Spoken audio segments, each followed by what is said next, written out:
Hello ma'am punamuku kuramjari ma'am agi channel da amuka sutaram nokjari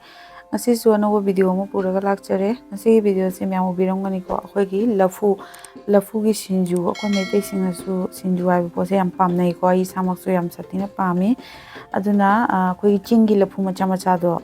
aduni ba yam nauri jam thot nauraga jam fresh su oiri aina sidagi akhoi gi meitei gi oba dukan lei sei lejarak pani maroi mapang sinju da hapna be sing sisu adoidi ai lafu se ajik sinju suna ba tawjarage ahn badaina lafu se ai ayuktagi fajana samaga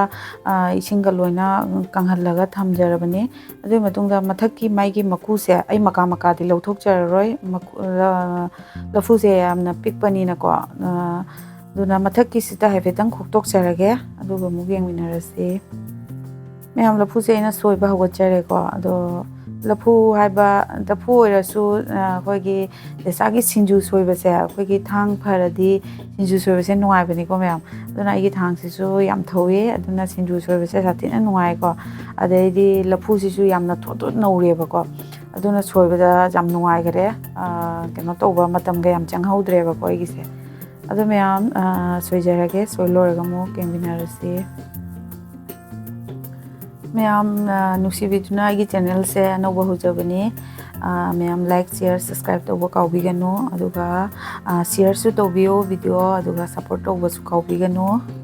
अदो ma'am लफू से सोइबा लोइरेको आइना हाइफेतंग खुदना अखोइगी केनो कुफनजगेको जाम कन्नदी आई तो कुफनजरोय हाइफेतंग नि अदुगा अमुक आइना केनो तौरे लफू से अखोइगी सुमाइना सुनबे खोन से सिदा आइना कोन हाइब्रा सुमन हाइब्रा खंगदेने इसु अदुगा अइसिगदा हाइफेतंग सुदोकचगे कइगिनो आइदि महीसु थोलकनी अदुगा हाइफेत कुपसु कुपकनी अबको जामना पौ चबौ लाउरसु अखोइ सिंजु से चाबा हाउरेबको अदुना सुमाइना अहु मैरक सुरगा सुमाइल ओइरेको अदुगा सिमतांगसिगा इमरोय मपांगसे आइसि लोइन सोइदोकचरगे सोइ मरु मपांग सोइरबा मतुंगदा इन खांग अमा थांगचरे अदुगा सिसे अखोइ नुंगसु अखोइ सोंदना नुंगसु हाइनै को अदुगा मणिपुरना थोइदिंग हाइनै को अदुगा अखोइ दि नुंगसु काइना इ हाइरगे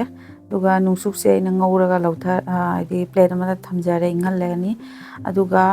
लफु सिमु हाइफेतंग ngौजगे लफु से ngौबुदि ngौना दमाने सु खंगदे नुंगसादा फोदोकना बने अदो नुंगसादि लेतबनिना इन ngौथोकचरे हाइफेतंग अदुगा दुगी सेम खांगदु दैना मंगन सिमु हाइफेन ngौथोकचरगे को हाइफेत ngौथोगा अमुक सुनबै तौजरगे